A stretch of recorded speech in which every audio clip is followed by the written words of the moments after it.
मैं एक बार आपका स्वागत करता हूँ राहुल श्रीवास्तव सर का।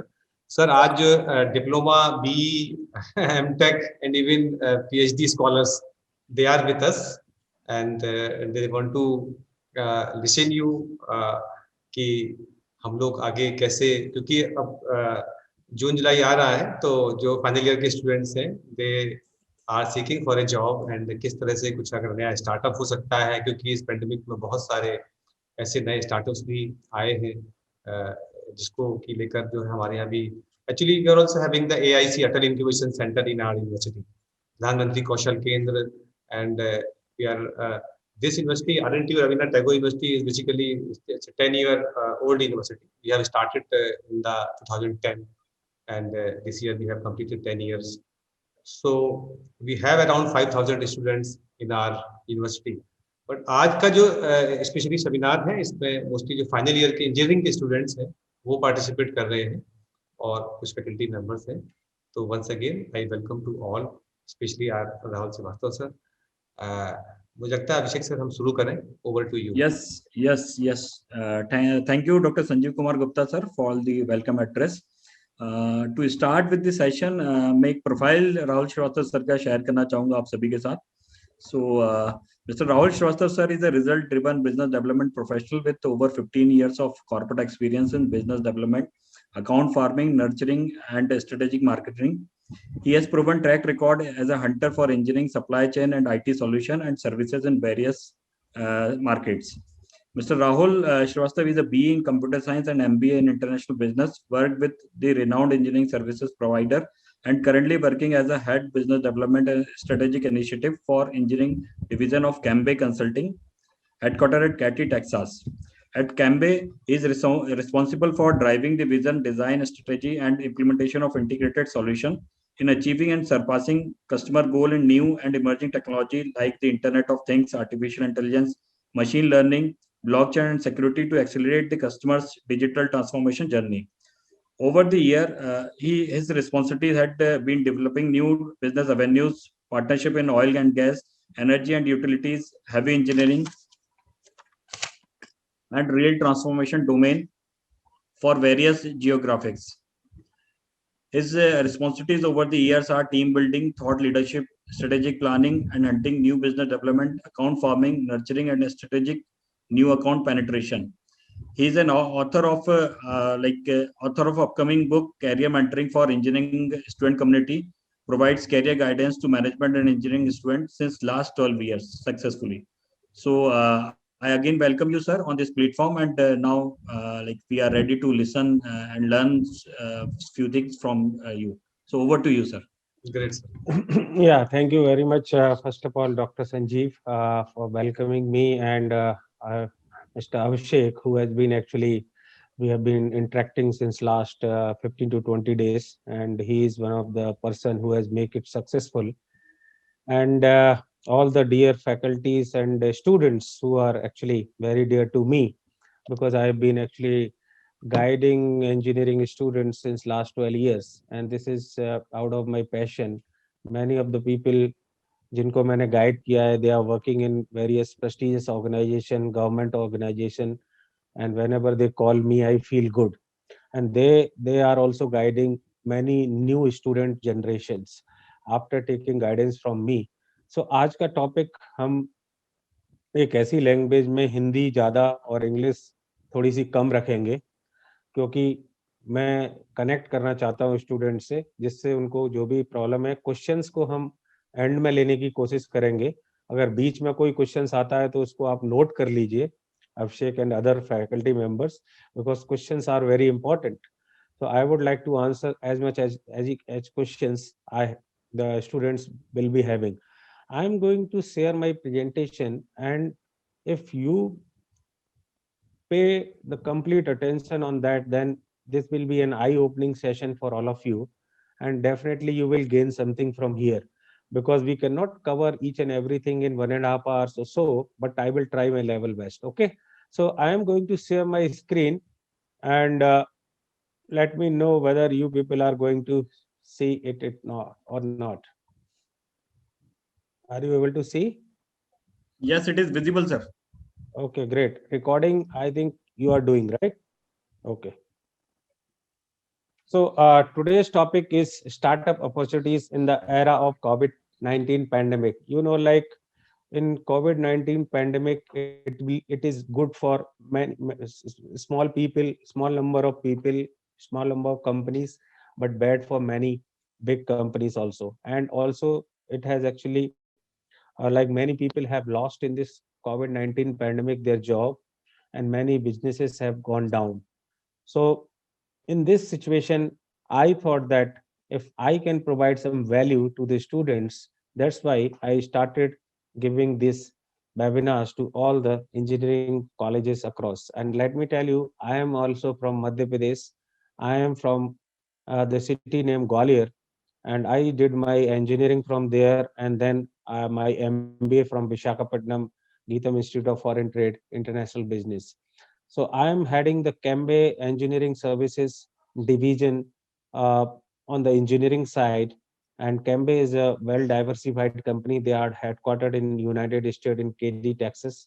They have 4 to 5 offices here in India and 4 to 5 offices in United States. It is a growing company. I am having experience of 15 years of experience in renowned multinationals, where actually I mainly provided my contribution to the growth of the organization, especially on the business development side. So this is a short introduction about me. I am moving to the next slide. First of all, who am I and what I firmly believe? I am a computer science engineer and an MBA in international business. I am currently working as a head business development and strategic initiative in Cambay Consulting LLC, Hyderabad.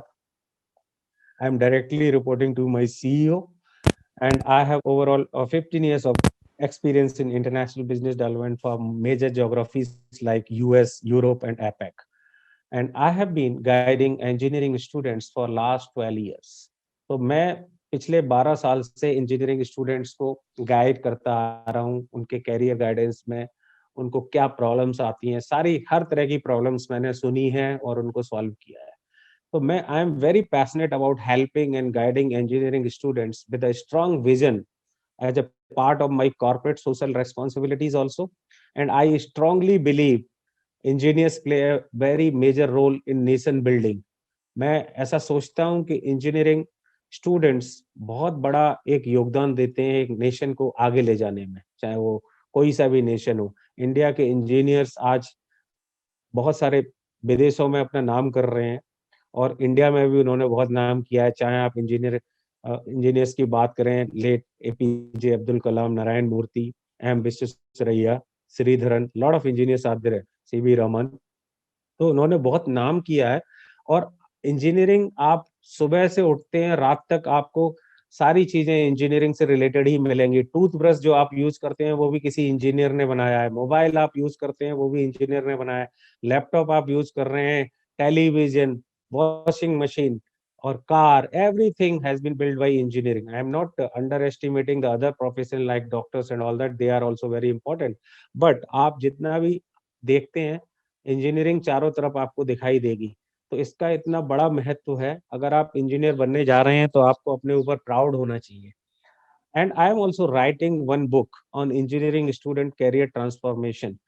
वो this book साल के अंत तक आ जाएगी. मैं आपके placement officer mister अभिषेक को जरूर रीच करूंगा उस बुक के लिए, और कहूंगा कि उस बुक को ज्यादा से ज्यादा स्टूडेंट पढ़ें. और मैंने जो 12 साल में स्टूडेंट्स को सिखाया है उसमें वो सारी चीजें डालने वाला हूँ, और क्या क्या वो उसको पढ़ने के बाद सफल हो सकते हैं, वो सारी चीजें आपको उस बुक में मिल जाएंगी.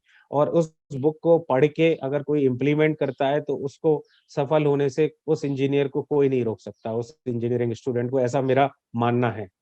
तो इसकी बात हम बाद में करेंगे जब ये बुक रिलीज हो जाएगी. अभी जस्ट आपके लिए मैंने बता दिया है. अब मैं एक बहुत ही नेक्स्ट स्लाइड में एक बहुत ही इंपॉर्टेंट चीज के बारे में बताना चाह रहा हूँ, और आपको वो चीज बहुत ही ध्यान से सुननी चाहिए.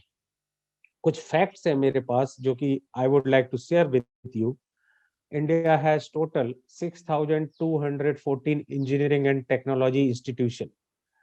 हमारे देश में 6,214 engineering and technical institutions हैं, जिसमें 2.9 million students enrolled होते हैं हर साल.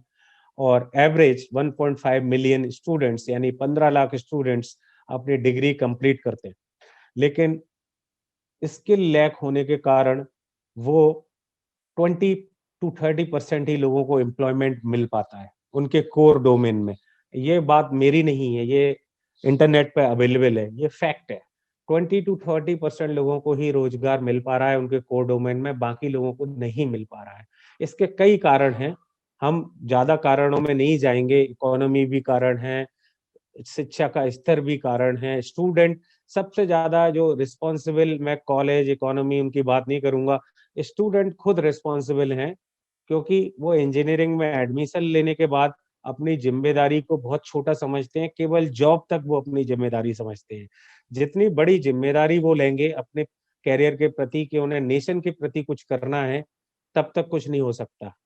सो I would like to say that if you really would like to empower this community of engineers which has lost its glory, पहले के जमाने में आप देखते थे कि एक इंजीनियर को इतना महत्व दिया जाता था, आज के जमाने में उतना नहीं दिया जाता। उसका कारण ये है कि लोगों को इतना जॉब नहीं मिल पा रहा है। अब उसके कई कारण है, उस पर हम ज्यादा कारणों पे बात नहीं करेंगे, मैं केवल स्टूडेंट की जो रेस्पॉन्सिबिलिटी है उसके बारे में बात करूंगा कि अगर हम अपनी रेस्पॉन्सिबिलिटी ले लें तो कोई भी चीज असंभव नहीं है, हम कुछ भी कर सकते हैं।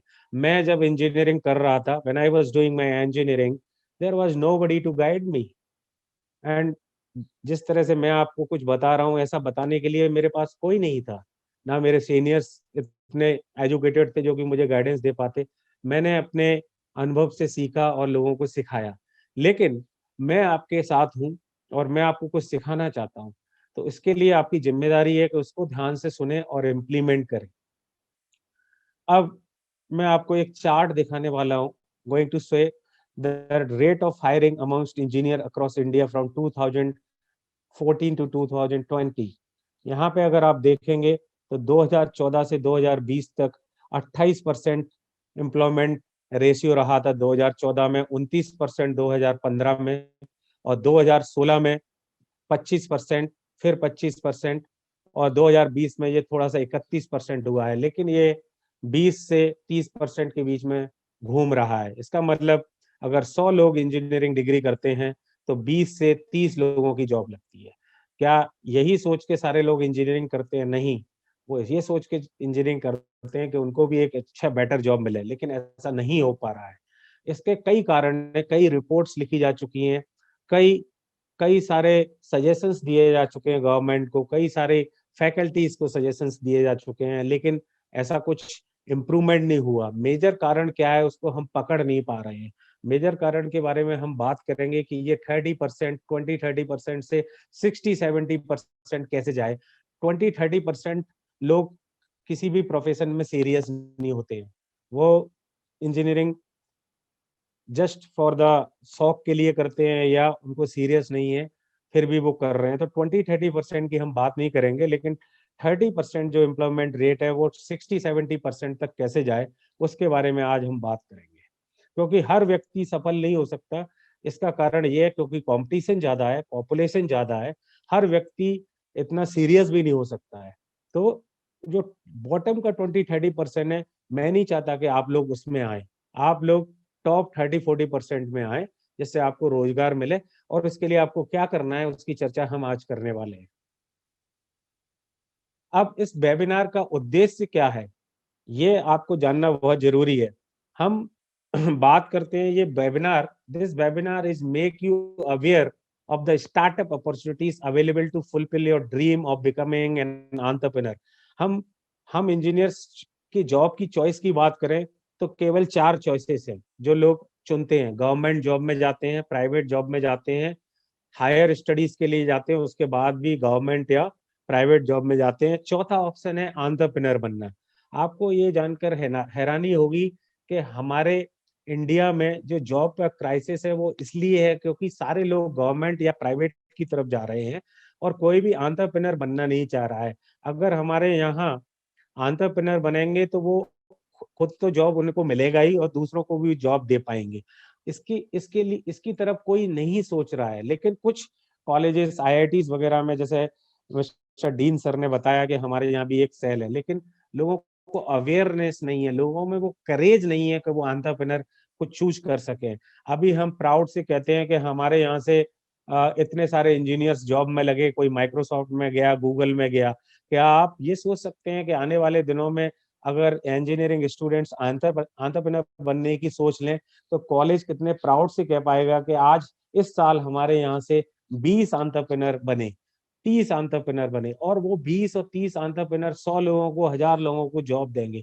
तो ये इकोनॉमी अब आने का समय आ गया है, लोगों को सोचने की जरूरत है। अगर गवर्नमेंट और प्राइवेट की तरफ जाएंगे तो आपकी जानकारी के लिए मैं बता दूं कि केवल 150,000 और 70,000 टू 1 लाख नौकरियां केवल प्राइवेट कंपनियां दे सकती हैं हर साल, लेकिन 15 लाख इंजीनियर निकल रहे हैं। और गवर्नमेंट जॉब की भी मिला के और छोटी मोटी नौकरियां भी मिला ली जाएं तो 2-2.5 लाख से ज्यादा नौकरियां हम इस समय प्रोड्यूस नहीं कर सकते हैं। बाकी के 12-13 लाख स्टूडेंट्स का क्या होने वाला है? उनको कुछ अलग करना पड़ेगा, और वो अलग क्या है, उनको अलग दिशाओं में सोचना पड़ेगा रोजगार की, जो कि एंटरप्रेन्योर बनने से भी मिल सकती है। अगला पॉइंट आपको ये विश्वास दिलाना चाहता हूं, to make you believe that apart from traditional job opportunities, there are many other opportunities for the young upcoming generation to explore and build their career. If you have the passion, if you have the courage, then you can also think beyond the traditional job opportunities which are only government job or the private job. आपकी जानकारी के लिए मैं बता दूं, इस दुनिया में 5% लोग 95% लोगों को ड्राइव कर रहे हैं, और वो 5% लोग कौन है? वो एंटरप्रेन्योर हैं। 5% लोग 95% की दुनिया को चला रहे हैं, और सबसे ज्यादा पैसा किनके पास है? एंटरप्रेन्योर के पास है। तो हम ये सारी चीजें क्यों नहीं सोच रहे हैं, इसके बारे में हम बात करने वाले हैं। और ये मैं विश्वास दिलाता हूं कि आपको यहाँ से कुछ सीखने को मिलेगा और आप भी एंटरप्रेन्योर बनने की सोच सकते हैं ना। मैं आपको ये इंस्पायर करने वाला हूं कि आपका एक एंटरप्रेन्योर की तरह माइंडसेट हो, आप सोच पाए, केवल आप ट्रेडिशनल जॉब की तरफ ना सोचें, क्योंकि वहां पे उतनी ही लिमिटेड जॉब्स है। मैं ये नहीं कह रहा कि कोई गवर्नमेंट जॉब में ना जाए, कोई प्राइवेट जॉब में ना जाए, लेकिन बहुत सारे आइडियाज हमारे पास होते हैं। अगर हम उन आइडिया को सही तरीके से इम्प्लीमेंट करें तो हम एंटरप्रेन्योर बनने की भी सोच सकते हैं, जो कि सबसे पैसे वाला क्षेत्र है और रोजगार देने वाला क्षेत्र है दूसरों को। मैं एक स्टार्टअप, अगर किसी इंजीनियरिंग स्टूडेंट को लॉन्च करना है, वो सोच रहा है मैं कैसे लॉन्च कर सकता हूँ कोई कंपनी या कोई बिजनेस, तो उस कॉन्सेप्ट को भी मैं यहाँ सिंप्लीफाई करने वाला हूँ ना। मैं आपको वो सारी इनोवेटिव पॉसिबल स्ट्रेटजीज बताने वाला हूं जो कि एक एंटरप्रेन्योर बनने के लिए जरूरी है। तो ये मेरे वेबिनार का ऑब्जेक्टिव है। आगे बढ़ते हैं। स्टार्टअप इंडिया की वेबसाइट से ये ली हुई स्लाइड है। Let me tell you, you go to the Startup India websites, you will be surprised. This is the data of 2019. 45,000 startups have been recognized by Government of India in 565 districts, and there are 29 states and 9 union territories. If you see, अगर आप ये सोचें कि छोटे शहरों से startup नहीं निकल रही, तो आप देख सकते हैं टियर 3 और टियर 2 सिटीज से 27 और 17% को अगर हम जोड़ते हैं तो 44% स्टार्टअप छोटे शहरों से आ रही है। अगर कोई ये लॉजिक देता है कि नहीं, स्टार्टअप तो बड़े शहर के लोग, बड़े शहर के इंजीनियर ही खोल सकते हैं, नहीं, ऐसा नहीं है। टियर 2 और टियर 3 सिटीज से भी अगर आप देखेंगे तो आपको यहाँ पे 44% देखने को मिल रहा है। ये गवर्नमेंट ऑफ इंडिया का डेटा है, ये मेरा डेटा नहीं।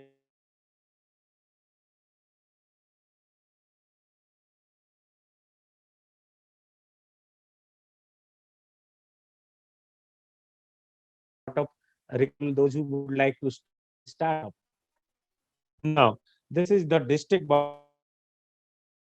also there. In 14 districts, 4,000 plus individuals have started, and there are 110 incubation center. Incubation center के बारे में हम बात करेंगे कि वो क्या होता है। और आप यहाँ पे देखेंगे, ये केवल मैंने 5-6 डिस्ट्रिक्ट का डेटा लिया है। हर स्टेट में स्टार्टअप इंडिविजुअल ने अपना स्टार्टअप खोलना शुरू कर दिया है। कहीं पे कैसे खोला है ये हम बात आगे की स्लाइड में करने वाले हैं। नाउ मैं उन सेक्टर्स की बात करने वाला हूं जो कोविड-19 पेंडेमिक में बहुत ज्यादा फ्लरिश हो रहे हैं, बहुत ज्यादा पनप रहे हैं, जिसमें बहुत ज्यादा गुंजाइश है। आपके पास अगर कोई आइडिया है इन सेक्टर से मिलता जुलता, अदरवाइज इसके अलावा भी अगर आपके पास आइडिया है तो आप उस पर भी काम कर सकते हैं। तो मैं उन सेक्टर्स की बात करने जा रहा हूं जो कि बहुत ज्यादा चल रहे हैं, बहुत ज्यादा ग्रोथ है। अगर वहां पे अगर कोई स्टार्टअप खोलता है तो उसके सफल होने के चांसेस ज्यादा है। हेल्थ केयर, हेल्थ केयर में अगर हम बात करें तो बहुत सारी technology, tele health checkup, cloud based technology, augmented reality, chatbots, voice interface, बहुत सारी चीजें आ रही हैं। फार्मीजी, एम फाइन, क्योरफिट, छोटे छोटी कंपनियां, छोटे छोटे एंटरप्रेन्योर द्वारा खोली गई हैं जो कि हेल्थ केयर सेक्टर को बहुत ज्यादा सपोर्ट कर रही हैं। आप इस ओर अपना अगर कोई आइडिया है हेल्थ केयर सेक्टर्स को सपोर्ट करने का तो आप इसमें जा सकते हैं। दूसरा सेक्टर है लॉजिस्टिक। लॉजिस्टिक आपने देखा होगा कोविड-19 पेंडेमिक में सब कुछ बंद हो गया, लेकिन लॉजिस्टिक चलता रहा। सामान इधर से उधर पहुंचाने के लिए रेलवे फ्राइट, मालगाड़ियां चलती रहीं, ट्रक्स चलते रहे। तो लॉजिस्टिक जो डोमेन है ये बहुत अच्छा डोमेन है, ये कभी बंद होने वाला डोमेन नहीं है। यहाँ पे आप अपनी संभावनाओं को तलाश सकते हैं। कोई भी लॉजिस्टिक्स से रिलेटेड आपका कुछ आइडिया हो तो आप यहाँ पे अपनी स्टार्टअप के लिए जा सकते हैं। ये केवल आपको मैं आइडिया दे रहा हूँ, आपका आइडिया, आपका विचार कहीं और भी हो सकता है। तो आप वहां पे भी हम बात करेंगे कि आइडिया और कैसे उसको तब्दील करना है। ई कॉमर्स, ई कॉमर्स में आप अमेजोन, फ्लिपकार्ट, मिंत्रा, इन सब से सामान मंगाते हैं। तो आपने देखा होगा लॉकडाउन के समय ये चलती रही, उससे पहले भी चलती रही। तो आप यहाँ पे अगर कोई एप्लीकेशन, ई कॉमर्स पोर्टल बनाते हैं, इंजीनियर हैं, you know the technologies, then this is also very great field where you can, संभावनाएं बहुत हैं, बस आपको खुले दिमाग से सोचना है। तो यहाँ पे भी बहुत सारी कंपनियां लॉकडाउन में उभर कर आई हैं, अगर आप देखेंगे तो आप इसकी तरफ भी जा सकते हैं। ई लर्निंग, ई लर्निंग में आप देखें अब तो लर्निंग ऑनलाइन हुई है। पिछले साल में आप लोगों के कॉलेजेस में भी ऑनलाइन हुआ होगा। बायजूस, इतने सारे ऑनलाइन पोर्टल्स हैं, यहाँ पे बहुत सारी संभावनाएं हैं। आप ई लर्निंग में कोई अपना स्टार्टअप शुरू कर सकते हैं, कोई ऐसा एप्लीकेशन बना सकते हैं जो कि ई लर्निंग इंडस्ट्री को मदद कर सके। जूम प्लेटफॉर्म जिसके साथ हम बात कर रहे हैं, ये भी एक ई लर्निंग में बहुत सहायक प्लेटफॉर्म है। तो ऐसे बहुत सारी चीजें हैं जो हम ई लर्निंग सेक्टर में, क्योंकि ये सेक्टर बंद नहीं होने वाला, वर्चुअल स्टडी हम और ज्यादा बढ़ने वाली है। तो इसलिए इस सेक्टर में अगर आप कुछ कर सकते हैं ई लर्निंग में, तो यहाँ से स्कूल से लेके, कॉलेजेस से लेके, पीएचडी से लेके बहुत सारी संभावनाएं हैं। डिजिटल पेमेंट्स, आपने देखा होगा हमारी government are encouraging digital payments.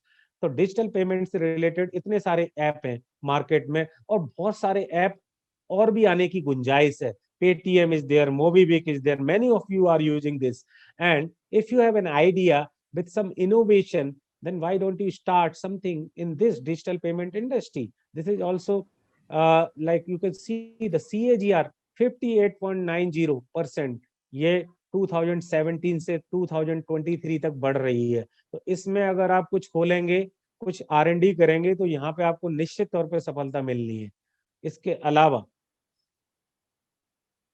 Personal hygiene including sanitisers and mask, अभी कोरोना जाने के बाद भी ये इंडस्ट्री और ज्यादा चलने वाली है, क्योंकि लोग अब बहुत सजग हो गए हैं, वो अपनी स्वच्छता का ध्यान रखने लगे हैं। तो इस इंडस्ट्री में बहुत ज्यादा ग्रोथ हुई है पिछले एक साल में। और आप इस इंडस्ट्री को, आप इसमें भी अपना कुछ सोच सकते हैं। पर्सनल हाइजीनिक इंक्लूडिंग सैनिटाइजर, बहुत सारी उद्योग इसमें पिछले एक साल में शुरू हो चुके हैं और उन्होंने इतना मुनाफा कमाया है कि बता नहीं सकते। अगली इंडस्ट्री जो है ये बहुत अच्छी इंडस्ट्री है, coaching and mentoring industry, skill based digital entrepreneurship. In last few years, coaching and mentoring via digital medium on different skills has surged like anything. आपने देखा होगा फेसबुक अगर आप चलाते हैं तो फिटनेस एक्सपर्ट, योगा एक्सपर्ट, बहुत सारे पर्सनल ब्रांडिंग एक्सपर्ट। आपको यहाँ पे ये नहीं सोचना है मैंने इंजीनियरिंग किया है तो मैं ये योगा एक्सपर्ट बन के, नो, आपका एंटरप्रेन्योर, आप किसी भी दिशा में जा सकते हैं। कि इंजीनियर का इतना क्रिएटिव माइंड होना चाहिए कि वो ऐसा नहीं है कि उसे टेक्नोलॉजी, वहां पे भी टेक्नोलॉजी यूज कर रहे हैं, वो इतने सारे टूल्स यूज कर रहे हैं, टेक्नोलॉजी से कनेक्ट कर रखा है। तो इंजीनियर है, वो ये नहीं सोचना है कि मैंने इंजीनियरिंग किया है तो मेरे को सॉफ्टवेयर में ही जाना है, मेरे को टेक्निकल काम ही करना है। वो भी करना है, लेकिन ये भी एक ऐसी चीज है जिसको आप टेक्नोलॉजी से जोड़ सकते हैं। बस आपको थोड़ा सोचने की जरूरत है। अब हम कैसे सोचेंगे, कैसे आइडिया लाएंगे, उसकी बात हम आगे करने वाले हैं। अब अभिषेक जी, अगर कोई क्वेश्चन हो तो हम ले सकते हैं, या थोड़ा ब्रेक ले। कोई क्वेश्चन है स्टूडेंट का? सर हम लोग कंप्लीट कर लेते हैं और at the end of the session we will take the questions. Okay, that would be fine.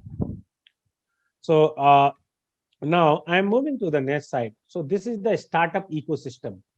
आप स्टार्टअप इकोसिस्टम को समझिए, उसमें कौन कौन भागीदार रहता है। पहला है ऑर्गेनाइजेशन, जो कि सपोर्ट करती है स्टार्टअप्स को। There are so many organization here in Hyderabad, in each and every metros which are supporting the startups. Secondly, big companies like Microsoft, Google, they are also supporting startups. Now, universities like you, they are also supporting startups. If you invite startup companies, or if you invite companies to your campus to open an incubation center to get the exposure to your students, that will be very great. Funding organisations हैं जो कि startup खोलने के लिए fund करती है। Service providers हैं जो कि स्पेशली स्टार्टअप को फंड करते हैं। एंड रिसर्च ऑर्गेनाइजेशन है जो कि रिसर्च बेस्ड स्टार्टअप्स को फंड करती हैं। तो ये स्टार्टअप इकोसिस्टम में अगर आप देखेंगे तो एक यूनिवर्सिटी भी भागीदार है, कंपनीज, इंडस्ट्रीज भी भागीदार है, रिसर्च ऑर्गेनाइजेशन भी भागीदार है। तो ऐसा नहीं है कि स्टार्टअप केवल एक कॉलेज की जिम्मेदारी है या एक इंडस्ट्री की जिम्मेदारी है, यहाँ पे सारे सब लोगों की जिम्मेदारी है। तो ये स्टार्टअप इकोसिस्टम आपको समझना चाहिए ना। हम दूसरा, अब आपको ये सोचना है कि आप एक एज ए इंजीनियर की तरह, या आप पीएचडी स्टूडेंट हैं, या आप डिप्लोमा स्टूडेंट हैं, अगर आपको किसी बिजनेस में सफल होना है और सफल एंटरप्रेन्योर, व्यवसायी बनना है, तो क्या फैक्टर्स होते हैं? आपके मन में ये सवाल दौड़ रहे होंगे कि मेरे में क्या चीज में वो लाऊं स्किल, जिससे मैं एक सफल एंटरप्रेन्योर बन सकूं या एक सफल बिजनेस कर सकूं। हर व्यक्ति एंटरप्रेन्योर बन सकता है। पहले अपने मन से ये निकाल दीजिए, और दुनिया में कोई भी स्किल्स ऐसी नहीं है जिसको आप सीख नहीं सकते। I learn 5 new skills in कोविड-19। जो स्किल्स मैंने वेबसाइट बनाना सीखा है, जबकि मैं वेबसाइट बनाना मेरे को लगता था कि बहुत डिफिकल्ट है, लेकिन मैंने वेबसाइट बनाना सीख लिया। चाह होनी चाहिए आपके अंदर। अगर चाह है, अपने अंदर एक उत्साह है कुछ करने का, तो आप कोई भी स्किल्स इस दुनिया में सीख सकते हैं। 2 keys skills for a successful business. आपको वो पहले वो एरिया चुनना है जिसके बारे में आप पैशनेट हैं। अगर आप कोचिंग, किसी को गाइडेंस देने में, तो आप कोचिंग की तरफ जा सकते हैं। अगर आप ई कॉमर्स की तरफ पैशनेट हैं तो आप ई कॉमर्स में जा सकते हैं। तो वो एरिया चुनना है आपको जिसके बारे में आप पैशनेट हैं, इंटरेस्टेड नहीं, पैशनेट। पैशन का मतलब क्या होता है? एग्जाम्पल के तौर पर बताता हूँ, सचिन तेंदुलकर क्रिकेट के प्रति बहुत पैशनेट थे। फुटबॉल उन्हें दे दिया जाए तो वो फुटबॉल नहीं खेलेंगे, क्रिकेट खेलेंगे, दिन भर क्रिकेट के बारे में सोचते थे। अगर कोई व्यक्ति पैशनेट होके, अगर उसका व्यवसाय passion, if your profession become passion become your profession, तो आप उसमें क्या क्या नहीं कर सकते। सचिन तेंदुलकर को देखिए, क्रिकेट के जरिए उन्होंने कितनी ख्याति पाई और कितना पैसा कमाया। तो आपको, हर व्यक्ति का एक पैशन होता है। ये मत कहिए कि मेरा कोई पैशन नहीं है, आपको सोचना पड़ेगा कि मेरा क्या पैशन है। और हर व्यक्ति उस पैशन के अराउंड अगर बिजनेस खोलता है तो उसे सफलता मिलने के बहुत ज्यादा चांसेस है। Should have potential to be the best in that area. मैं ये नहीं कहूंगा कि शुरुआत में ही आप बहुत सारी कंपनियों से आगे निकल जाएंगे, लेकिन आप अगर कोई भी चीज खोल रहे हैं, पैशनेट हैं, तो आप उसमें इतना पोटेंशियल होना चाहिए कि आप उसमें बेस्ट जा सकें। बेस्ट कैसे जाएंगे? आप इनोवेट करते रहें। और यहाँ पे हम एक बहुत इंपॉर्टेंट चीज की बात करेंगे आगे की स्लाइड में। तो ये 2 कीज हैं जो कि आपको एक सक्सेसफुल बिजनेस की तरफ ले जाएंगी। इसके अलावा बहुत सारी चीजें, लेकिन ये 2 चीजों का अगर आप ध्यान रखते हैं तो बहुत अच्छा होगा। Now, top 3 qualities of A successful entrepreneur. Entrepreneur में 50 क्वालिटीज रहती हैं एक व्यवसायी में, लेकिन टॉप 3 क्वालिटीज क्या है? Courage to launch the business. आपके अंदर वो साहस होना चाहिए, नहीं ये मेरा आइडिया है, इसके तहत मैं ये चीज सॉल्व कर सकता हूँ, और वो करेज होना चाहिए। फेल का डर नहीं होना चाहिए।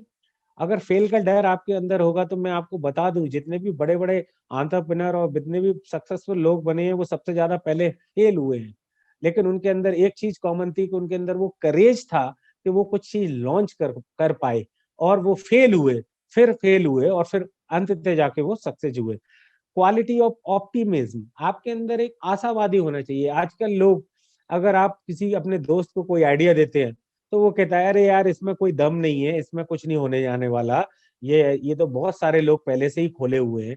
मैं आपकी जानकारी के लिए बता दूं, बहुत सारे, अगर कोई लोग ऐसा तर्क देते हैं कि बहुत सारे लोग पहले से ही हैं, तो मैं बता दूं एक शहर में कितने सारे रेस्टोरेंट रहते हैं। अगर कोई रेस्टोरेंट खोलने से पहले ये सोचे कि यार बहुत सारे रेस्टोरेंट पहले से ही हैं, सारे रेस्टोरेंट चल रहे हैं, सबका खाना बिक रहा है, तो ऐसे ही अगर कंपटीशन है तो इसका मतलब ये नहीं है कि हम कुछ खोल नहीं सकते।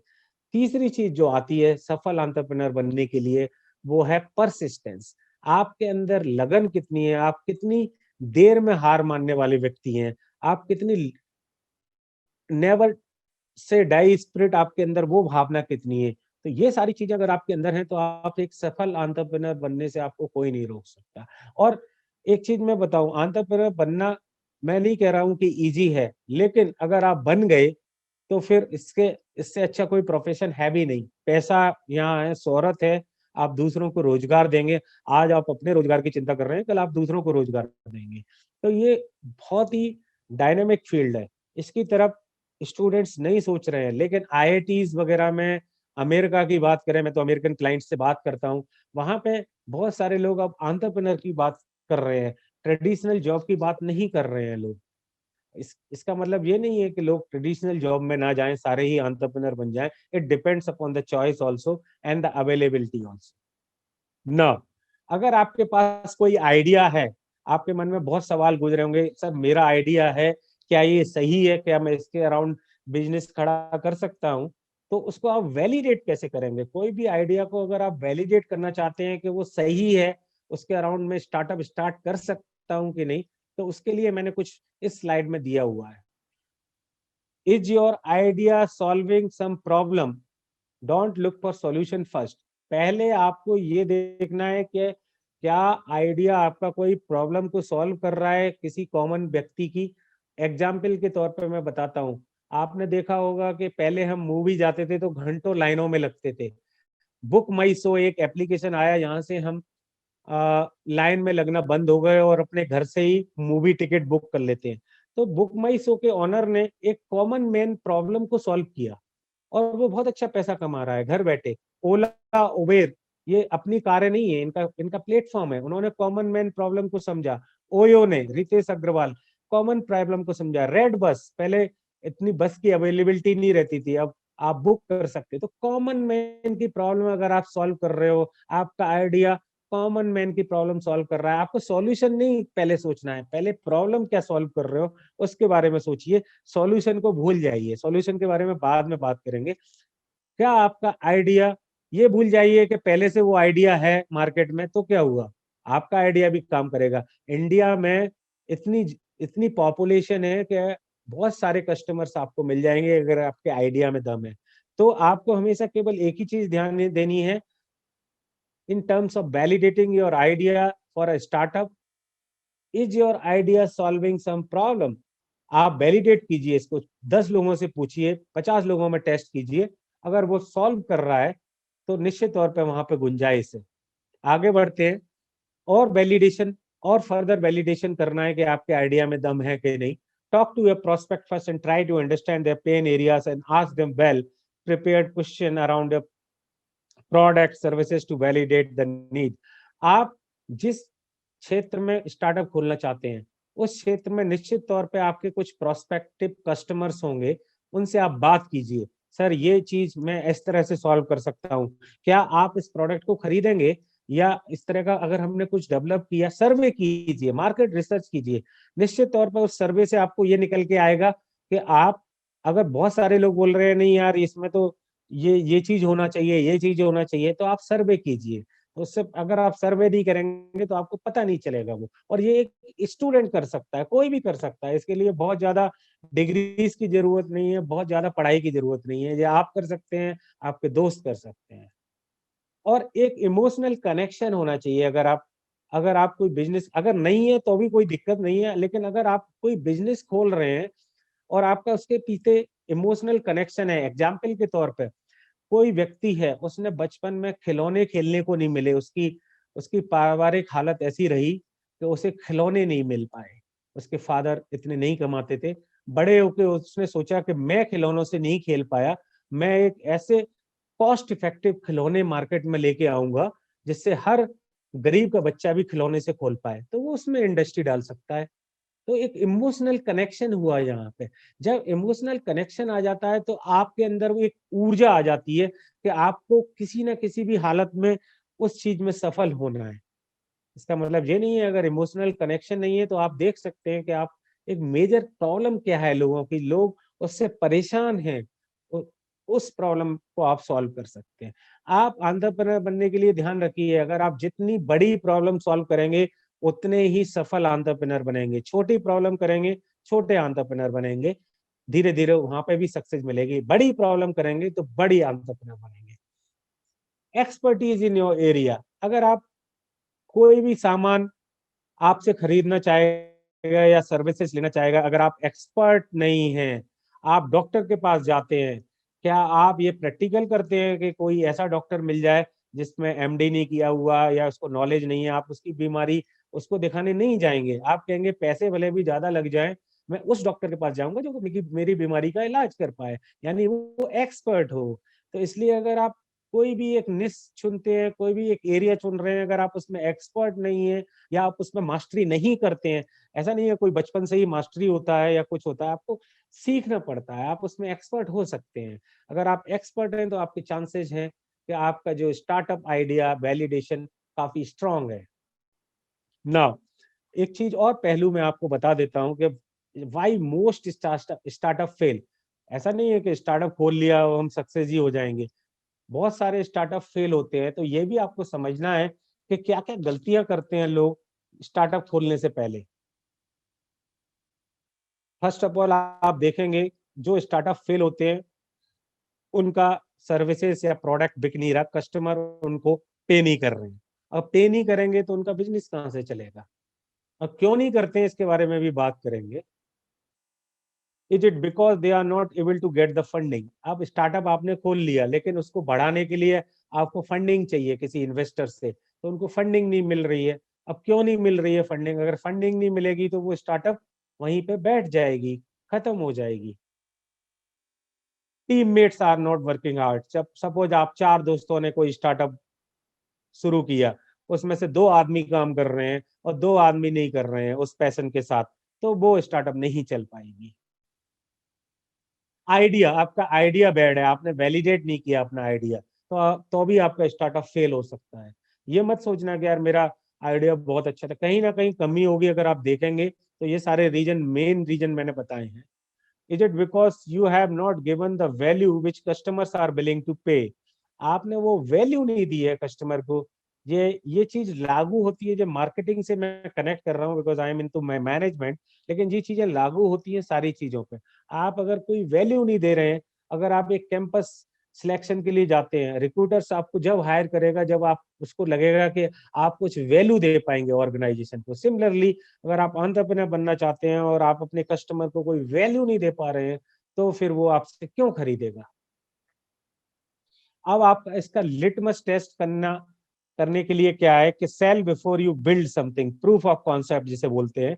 आप कुछ भी स्टार्टअप को पूरी तरह से सेल करने के लिए प्रोफेशनल लेवल पे, उससे पहले आप एक छोटा सा पीओसी बनाइए और आप उस छोटे छोटे कस्टमर्स को आप उसे फ्री में दीजिए, टेस्टिंग दीजिए। आपने बहुत सारी कंपनियों को सैम्पलिंग करते हुए देखा होगा, तो वो पहले सैंपल करते हैं, मार्केट रिसर्च करते हैं कि हमारा प्रोडक्ट मार्केट में चल रहा है। इसी तरह से अगर आपका प्रोडक्ट अच्छा है, उसके अच्छे प्रूफ ऑफ कॉन्सेप्ट आना शुरू हो जाते हैं। ये लिटमस टेस्ट है। अगर आप कुछ चीज लॉन्च करने से पहले ही लोग उसे खरीदने लगे तो समझ लीजिए आप वो लिटमस टेस्ट में आप पास हो गए। बहुत सारी कंपनियों को आपने देखा होगा, वो अपना प्रूफ ऑफ कॉन्सेप्ट पहले से ही एडवांस लॉन्चिंग करते हैं, फिर देखते हैं मार्केट में कि वो चीज चल रही है कि नहीं। आप भी ये सर्वे कर सकते हैं, आपका प्रोस्पेक्ट क्या है, टारगेट मार्केट क्या है, वहां जाके आप उस चीज को टेस्ट के लिए वो चीज दे सकते हैं। MVP, minimal viable product, within 3 months after your litmus test.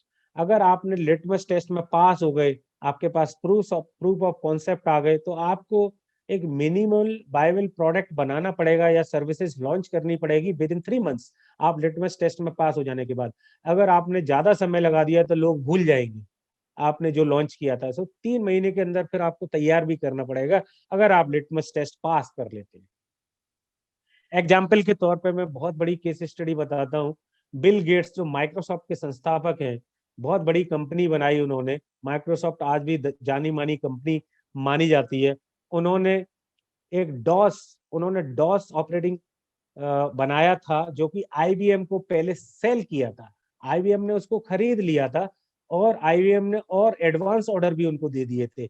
यानी उन्होंने अपना लिटमस टेस्ट अपनी कंपनी बनाने से पहले ही कर लिया था। आज आप माइक्रोसॉफ्ट को देखते हैं, IBM से भी ऊपर निकल गई है, क्योंकि उनको पता था जो मैं बनाने वाला हूं वो पहले से ही पास कर दिया है इतनी बड़ी कंपनी ने। IBM माइक्रोसॉफ्ट से भी पुरानी कंपनी है, तो उन्होंने अपना लिटमस टेस्ट पास कर लिया था। तो ऐसे ही अगर आप लिटमस टेस्ट को पास कर लेंगे तो आपकी संभावनाएं बढ़ जाएंगी। इसलिए ये सारी चीजों को आपको ध्यान रखना है, वरना आप एक फेलर स्टार्टअप भी हो सकता है। अब एक स्कूल मैनेजमेंट सॉफ्टवेयर आता है। एक प्रदीप गोयल करके एक व्यक्ति है, जिसने he was working in a corporate and he left his job and he started building his own company. उन्होंने एक स्कूल मैनेजमेंट सॉफ्टवेयर बनाया दिल्ली NCR रीजन में, और उसमें 15-20 लाख रुपए खर्च किए और फिर उसको मार्केट में उतारा, स्कूल मैनेजमेंट सॉफ्टवेयर को। ये तो वो स्कूल्स के पास गए, उन्होंने बोला कि मैंने एक स्कूल मैनेजमेंट सॉफ्टवेयर बनाया है कि आप इसे खरीदना चाहेंगे, इसमें ये फीचर्स हैं। तो स्कूल्स ने बोला कि हम तो स्कूल मैनेजमेंट सॉफ्टवेयर पहले से ही यूज कर रहे हैं, आपसे ज्यादा फीचर्स हैं उनमें। तो इसका मतलब क्या है कि उन्होंने प्रॉपर मार्केट रिसर्च नहीं की कि हमारी मार्केट की नीड है क्या, POC जनरेट नहीं किया, और जो 15-20 लाख मिस्टर प्रदीप गोयल ने लगाए स्कूल मैनेजमेंट सॉफ्टवेयर को डेवलप करने में, it was a total failure. So I have given you the successful case study of Bill Gates and the failure case studies of Pradeep Goyal, just for an example. There are so many case studies you will find in businesses यहाँ पर लोगों ने सही से litmus test नहीं किया और वो फेल हो गए। आगे बढ़ते हैं। किस तरह की स्टार्टअप सर्वाइव होने वाली हैं? Only those startup will survive which constantly adapt to the change, and the determination of the founder should intact whatever the adverse situation arises during the journey. वही स्टार्टअप्स सफल होने वाली हैं जो कि समय के साथ चेंज होती हैं, टेक्नोलॉजी के साथ चेंज होती है, और जो एंटरप्रेन्योर उसका फाउंडर है उसके अंदर एक इतना पावर होना चाहिए, इतना एडवर्स सिचुएशन को झेलने की क्षमता होनी चाहिए, उसे अपने आइडिया में विश्वास होना चाहिए, और अपने टारगेट ऑडियंस को हेल्प करने की एक जुनून होना चाहिए। वही ज्यादा स्टार्टअप सरवाइव कर पाते हैं आगे तक। आपका आइडिया फ्लेक्सिबल होना चाहिए, ऐसा नहीं होना चाहिए मुझे यही चीज बनानी है चाहे वो फिर फेल हो जाए। उसमें फ्लेक्सिबिलिटी लाती रहनी पड़ेगी आपको।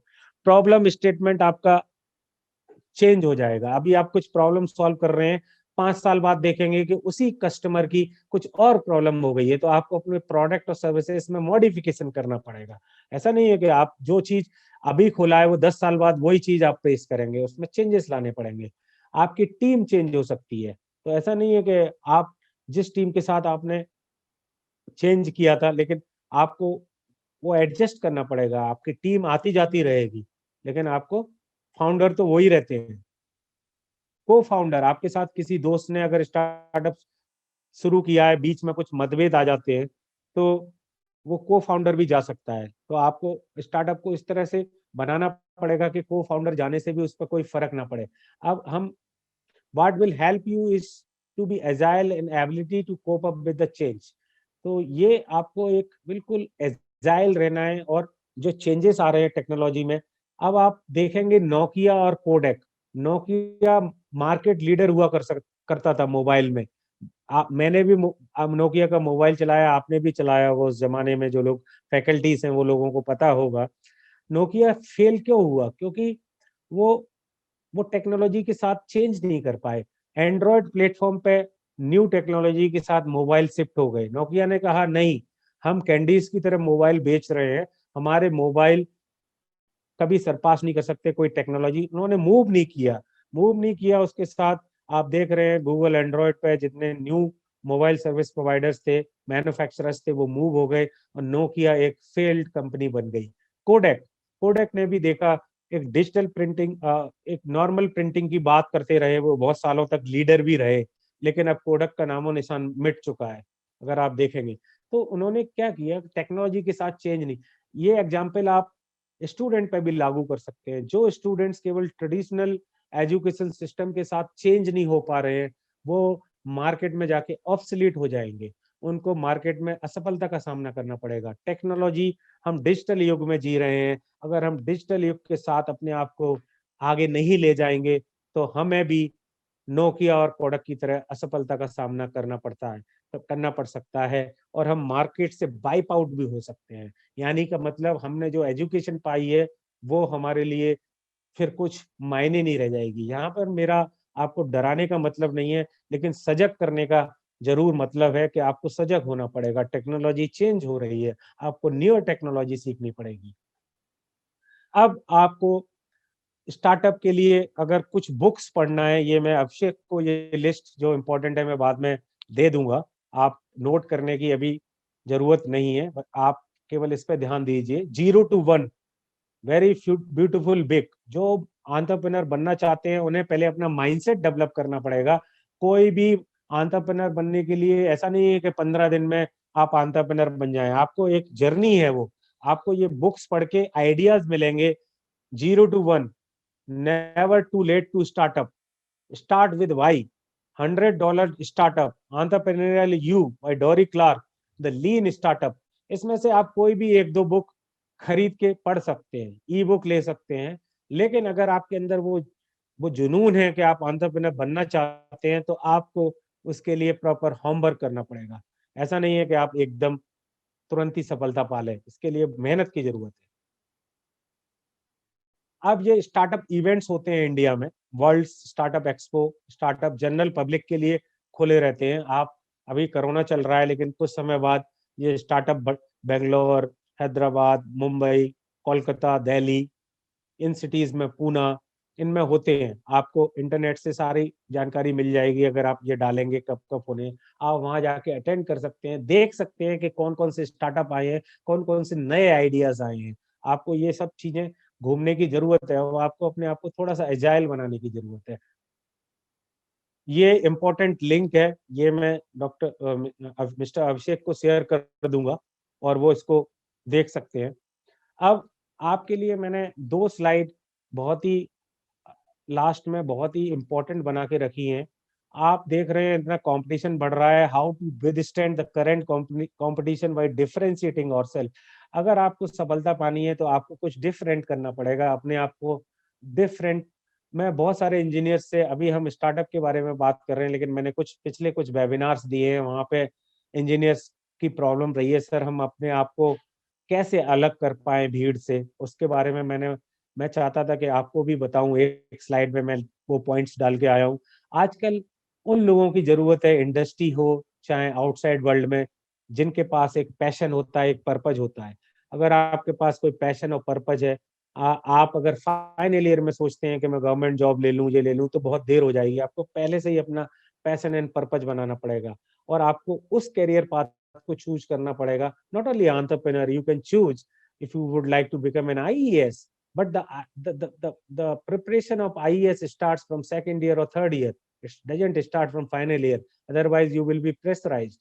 So you have to very sure about what is your passion. I decided my passion in my second year of engineering, that I cannot be a good programmer being a computer engineer. So I started preparing for MBA exams and I did my MBA, and I wanted to be in a management, and I am doing my job in my management. I was passionate about talking with people, convincing them. This is all about management. So I did that. So how I did that? Because I identified my passion. You can also identify your passion. आप advance and focused preparation आपको करना पड़ेगा. अगर आप advance and focused preparation नहीं करेंगे, advance का मतलब आपने देखा होगा लोग आज आईआईटीज की तैयारी के लिए कोटा जाते हैं, 4 साल पहले तैयारी शुरू कर देते हैं और फिर वही लोग रैंकर बनते हैं. तो आपको भी एडवांस तैयारी करनी पड़ेगी. बीई में 1460 दिन होते हैं 4 साल का. अगर आप अंतराल माने 365 into 4 मैंने किया 1460 days. Many people waste their 70 to 80% of their time. I have seen 70 to 80% of their time they waste during engineering. If you do not utilize and start preparing towards your mission, your career aspiration in advance with a focused approach, then the chances in this fierce competition will be very less. How to brand and position yourself?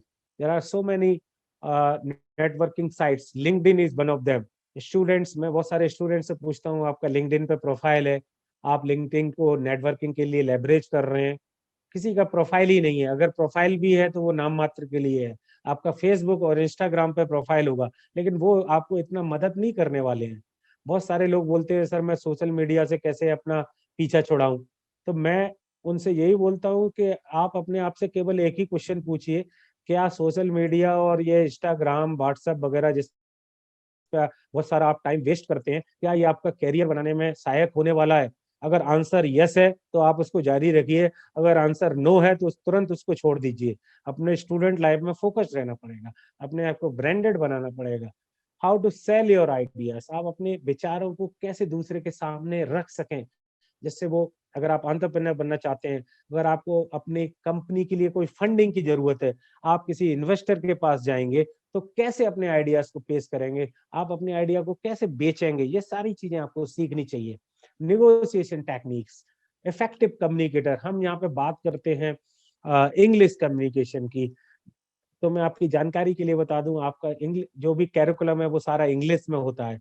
तो इसलिए जो लोग हिंदी सोचते हैं कि मैं English नहीं communicate कर पाऊंगा, मैंने शुरुआत के स्टार्टिंग में ही बताया, कोई भी स्किल लर्नेबल है. ऐसी कोई स्किल नहीं बनी दुनिया में जिसको आप सीख नहीं सकते हैं. एक एग्जाम्पल के तौर पे, एक बंदा था जो कि बिल्कुल इंग्लिश नहीं जानता था, इंग्लिश की कोचिंग पे जाता था और माइक पे बुलाते थे कि कौन इंग्लिश बोलना चाहता है, तो सबसे पहले वही हाथ उठाता था. उसको बिल्कुल इंग्लिश बोलना नहीं आता था और पोडियम पे जाकर टूटी फूटी इंग्लिश बोलता था, तो लोग उस पर हंसते थे. मैं आज आपको बताना चाहता हूँ सबके सामने, केवल 2 ही तरह के लोग हंसते हैं, या तो उनको सब कुछ आता है या कुछ नहीं आता है. ज्यादातर लोगों को कुछ नहीं आता है, वो ज्यादा हंसते हैं. इसलिए फियर ऑफ क्रिटिसिज्म, लोग क्या सोचेंगे, ये सब चीजें भूल जाइए. आपको आपका कैरिकुलम इंग्लिश में और बाहर दुनिया की डिमांड इंग्लिश में है, जो अच्छा कम्युनिकेट कर सकते हैं इंग्लिश में, उनकी डिमांड है.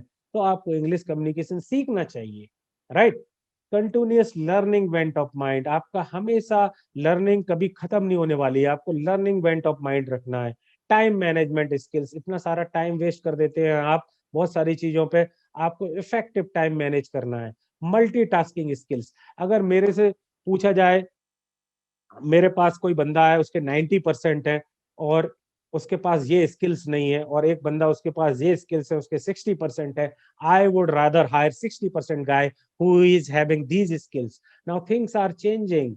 Apart from academic qualification, those who are having 60-80%, I think you need to understand these skills are very important. Now the last slide is very magical table. एक जादुई टेबल मैंने इजाद की है.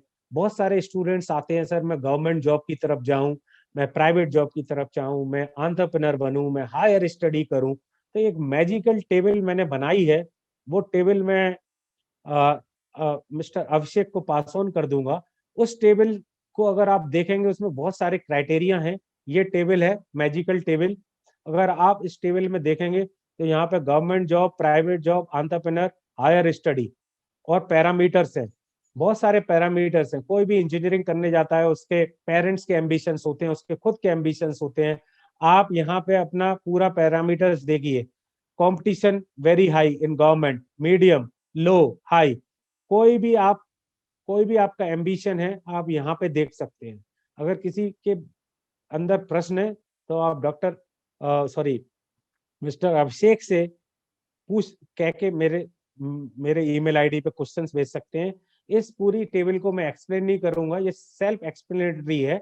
यहाँ पे अगर आप देखेंगे कॉन्फिडेंस, तो गवर्नमेंट जॉब में कॉन्फिडेंस बहुत ज्यादा चाहिए क्योंकि कंपटीशन बहुत ज्यादा है। प्राइवेट जॉब में हाई चाहिए। एंटरप्रेन्योर बनने के लिए बहुत हाई कॉन्फिडेंस चाहिए। अगर कोई व्यक्ति का कॉन्फिडेंस कम है तो मैं कहूंगा वो एंटरप्रेन्योर बनने से पहले अपना कॉन्फिडेंस हाई कर ले, तब उसकी सोचे।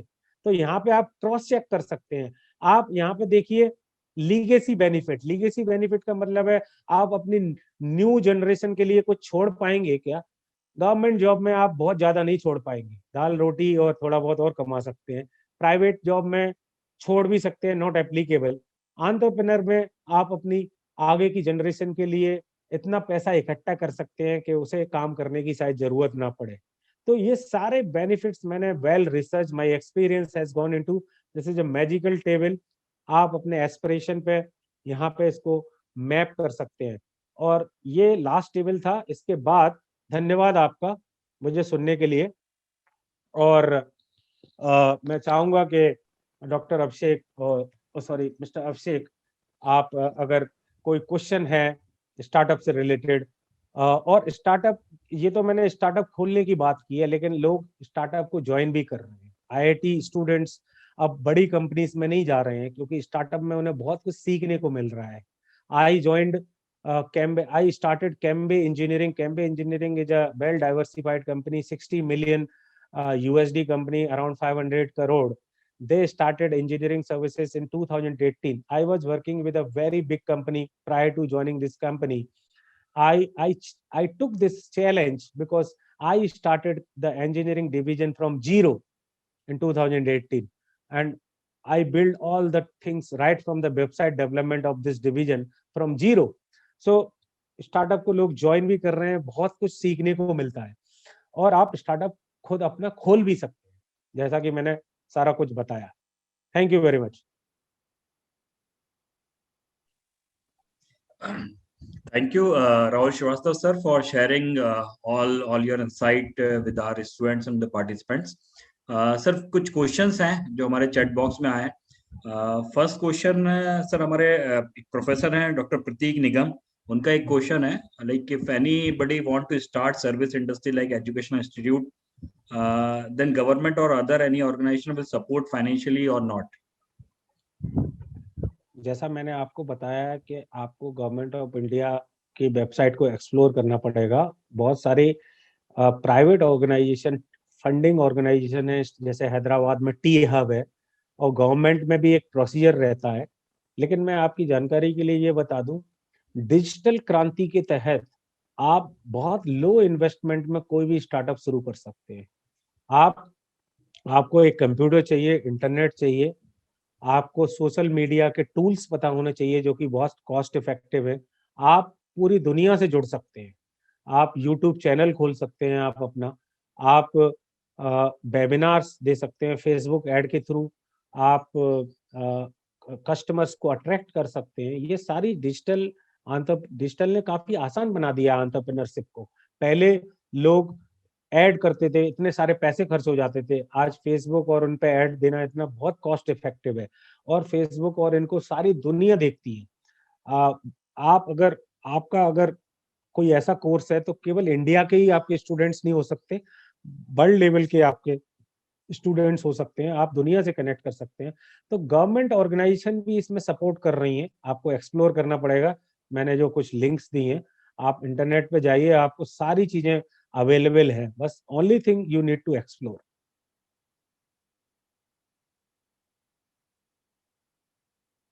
Okay, thank you, sir. So the another question is from the student. उनका ये क्वेश्चन है कि सर इनिशियली जब कैंपस प्लेसमेंट या जॉब की बारी आती है तो फ्रेशर स्टूडेंट से हमेशा एक्सपीरियंस की बात होती है, और मैक्सिमम टाइम इंडस्ट्री एचआर या जो भी एक्सपर्ट्स होते हैं टेक्निकल पैनल में, they ask about their experience. So being a training placement department, हम लोग तो उनके कई सारे इंटर्नशिप और वोकेशनल ट्रेनिंग प्लान करते हैं, लेकिन इंडस्ट्री किस तरह का एक्सपीरियंस उनसे एक्सपेक्ट करती है एज अ फ्रेशर? बहुत अच्छा क्वेश्चन है। देखिए, फ्रेशर से कोई इंडस्ट्री में काम किया हो तो ऐसा तो मुमकिन नहीं है, क्योंकि वो तो पढ़ रहा है बंदा। Yes. तो होता क्या है कि यहाँ पे सबसे इम्पोर्टेंट चीज है कि जो प्रोजेक्ट होता है, इंटर्नशिप होती है, जो स्टूडेंट करता है आजकल, उसको आजकल क्या, हमारे जमाने से भी, उससे पहले से भी लोग उसको फॉर्मेलिटी से करते हैं। उसको कहीं से प्रोजेक्ट ले लिया, उसको कर लिया, ये कर लिया।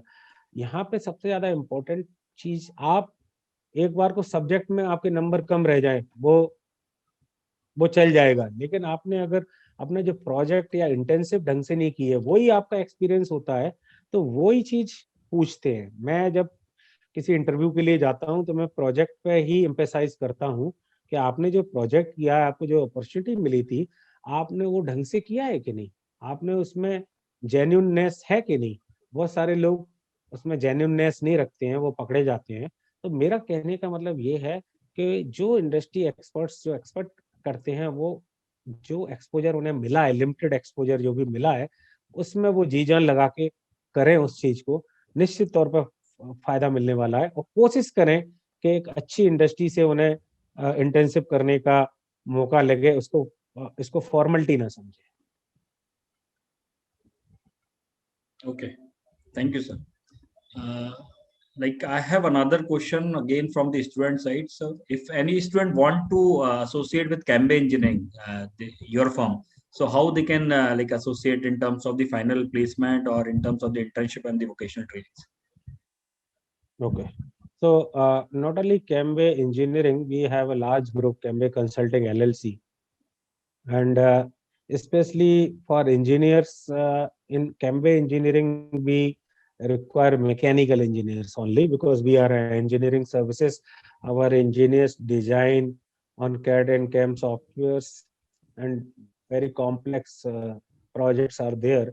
So the students, those who want to join as an engineering, they should have some prior knowledge of softwares like SolidWorks, those who are mechanical engineers, and engineering के साथ ही उन्होंने कोई कोर्स किया हो, तो वो उनके लिए एक्स्ट्रा बेडेड एडवांटेज है। और उनके ड्राइंग कॉन्सेप्ट काफ़ी क्लियर होने चाहिए, क्योंकि इंडस्ट्री में वो सारी चीज़ें। दूसरा, मैनेजमेंट साइड से अगर देखा जाए, जो MBA, और उसके लिए भी हमारे पास मार्केटिंग, रिसर्च, बिजनेस डेवलपमेंट में ओपनिंग है, और रिक्रूटमेंट साइड से कुछ HR से भी रिलेटेड कुछ ओपनिंग्स हमारे ऑर्गेनाइजेशन में रहती हैं। तो कैम्बे इंजीनियरिंग में आपको हमारा 100% बिजनेस US से आता है। तो जो मेजर रिक्वायरमेंट हमारी जो रहेगी, कम्युनिकेशन के साथ हम समझौता नहीं करते हैं, क्योंकि जो क्लाइंट इंटरेक्शन जो होता है या जो भी रहता है, वो ज़्यादातर बाहर के लोगों से रहता है, और within the organization also वहाँ पे मिक्सचर रहता है, हिंदी इंग्लिश से काम चल जाता है। लेकिन when it comes to interact with the, so communication is one of the major aspect that we see in when we hire any students.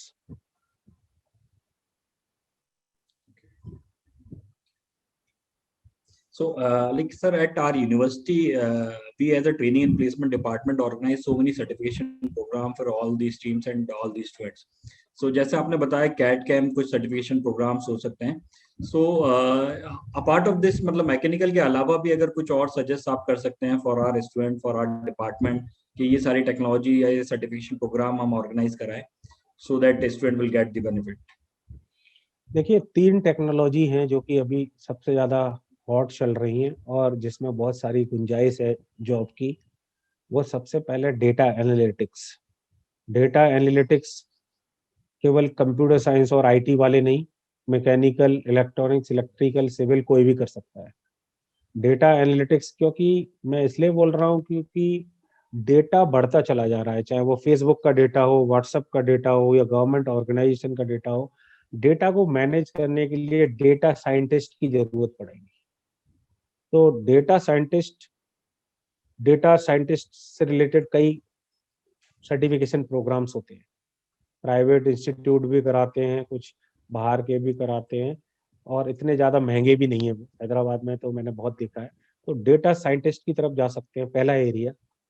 दूसरा, जो इलेक्ट्रॉनिक्स और इलेक्ट्रिकल स्टूडेंट्स, जो कि आजकल IoT, इंटरनेट ऑफ थिंग्स, और VLSI, ये चीज़ें ज़्यादा चल रही हैं।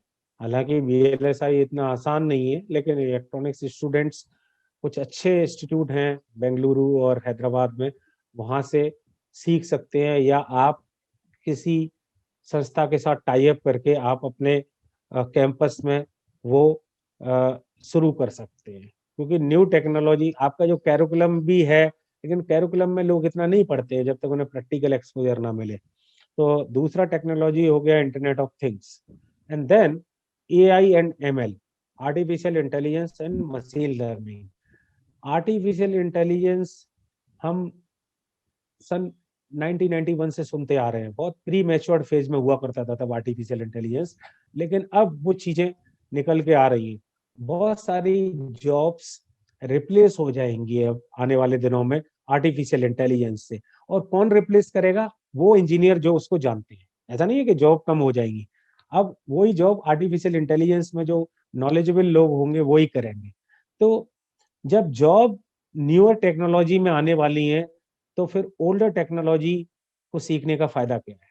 तो आदमी, स्टूडेंट को चाहिए कि वो टेक्नोलॉजी को सीखे जो कि डिमांड है। तो 3 टेक्नोलॉजी में रिपीट करना चाहूंगा: data scientist, which is the very hot, and number internet of things, which is the future, and then third is AIML। इन तीनों चीजों में आपको असीम संभावना है। अगर आप इनमें से अपने कैंपस में कुछ शुरू कराते हैं, extra training programmes for your students, it will definitely be helpful and your students are going to become globally competent.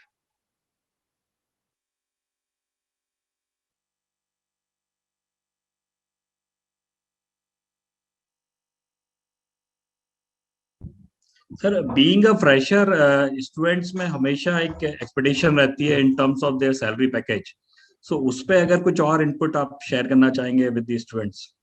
तो वो ऐसा सोचते हैं कि सैलरी हमें ज्यादा मिलनी चाहिए या कम, मतलब क्या सोचते हैं वो? सो स्टूडेंट एक्सपेक्टेशन तो सर हमेशा हायर साइड ही होता है। सो Okay. और कई बार इंडस्ट्री जो हमारे पास आती है, they are not giving that much salary. So उसमें एक इनपुट अगर आप शेयर करना चाहें स्टूडेंट्स के साथ।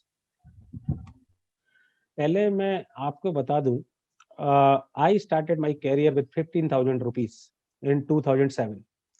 After doing my engineering and an MBA, I started with 15,000. Why? Because recession started in 2008.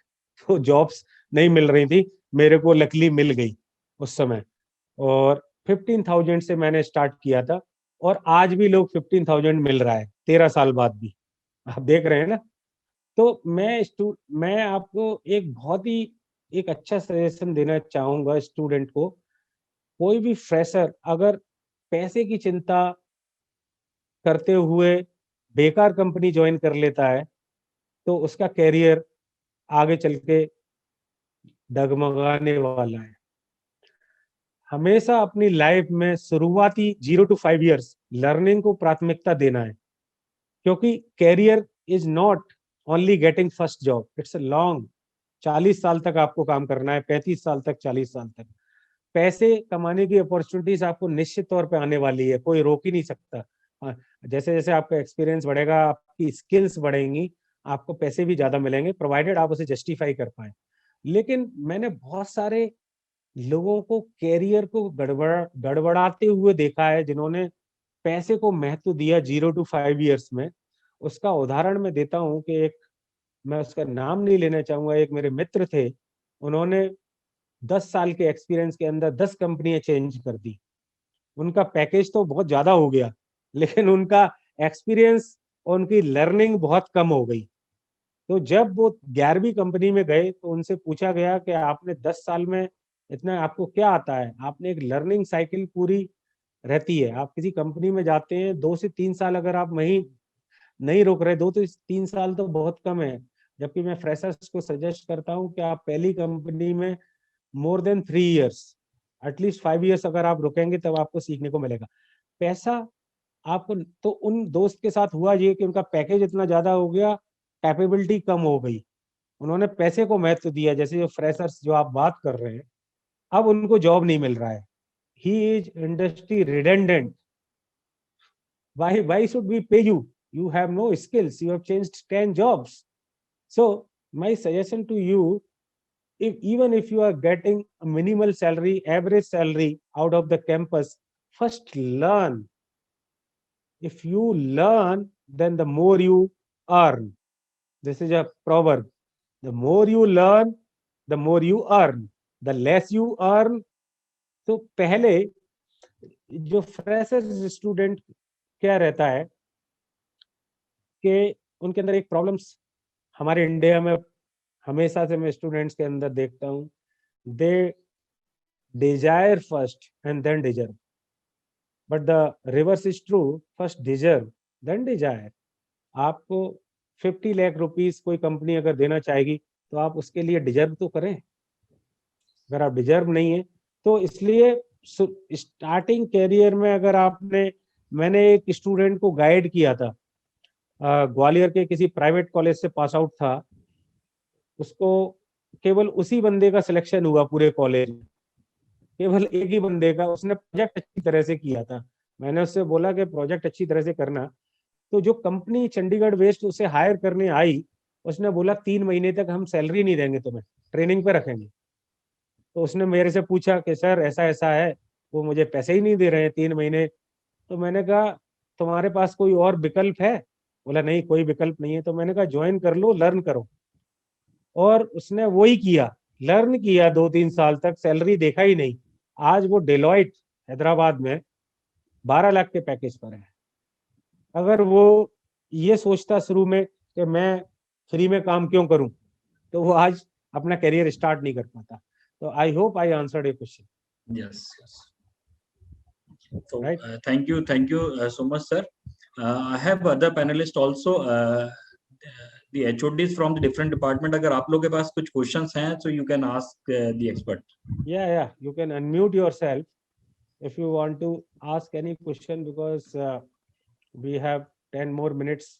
We decided 90 minutes for this webinar. So any questions which is coming to your mind, you can Okay, ask. sir, if you have any question, Vaishali ma'am.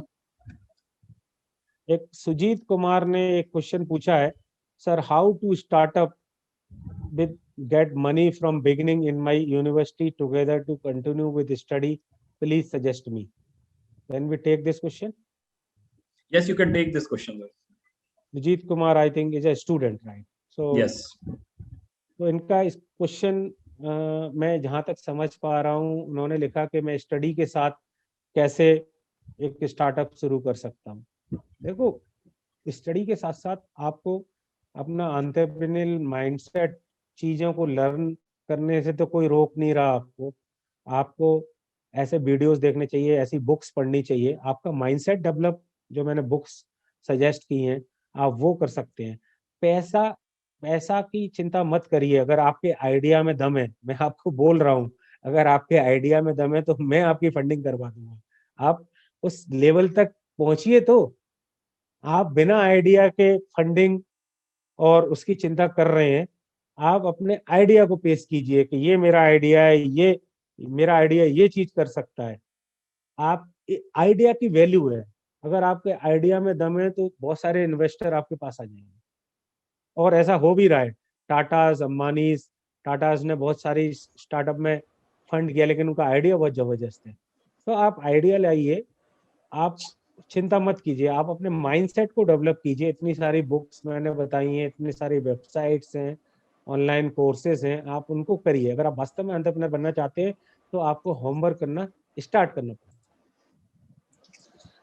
Sir, good afternoon, sir. Yeah, good afternoon. I want to ask a question.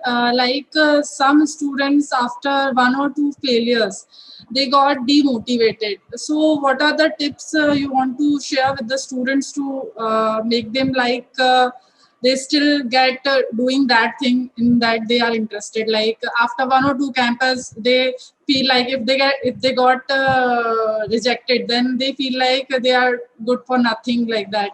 So this is the major challenge we are facing right now. So we want to motivate the students.